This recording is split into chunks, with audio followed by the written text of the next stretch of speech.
Il y a des distractions qui ne font pas que t'éloigner. Elles t'anesthésient. Elles tuent en toi la lucidité, doucement, sans douleur apparente. Et un jour, tu te réveilles trop tard. Ta religion était un jeu, et ta vie, une illusion. Allah le dit clairement dans le noble Coran.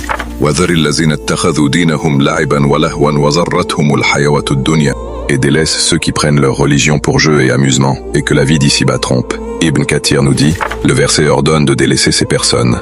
Laissez la paix à ceux dont la foi n'est qu'un masque, un passe-temps vide, trompés par les distractions du monde tant qu'ils ignorent que leur cœur s'égare vers l'abîme. Al-Qurtubi nous explique, ces âmes qui prennent leur chemin de foi pour un cirque élégant ne sont touchées que par la tromperie de ce bas monde. Le verset est un signal pour s'en éloigner, car leur aveuglement est déjà entamé. Pour Ibn Ashur, la phrase « et que la vie ici-bas trompe » n'est pas une simple constatation, c'est le voile posé sur l'âme, l'illusion douce qui anesthésie la foi. Le verset nous pousse à choisir la solitude avec la vérité, plutôt que la foule dans l'égarement. Ce verset est une plaie ouverte dans le cœur du croyant. Il te dit, tu peux te lever, sourire, prétendre que tout va bien et pourtant, tu joues avec la religion, comme on mord dans une friandise sans en connaître la saveur. Tu ris, tu souris, tu cliques, tu scrolles, mais ton âme se dessèche dans l'ombre douce d'un monde trompeur. Tu regardes les hashtags, les filtres, les applaudissements, et tu oublies que la foi est un poids sacré, pas un divertissement léger. Ce verset, c'est le murmure du désert, la main tendue dans la tempête, le cri du temps sur le miroir de ton aliénation. Il t'appelle à te lever,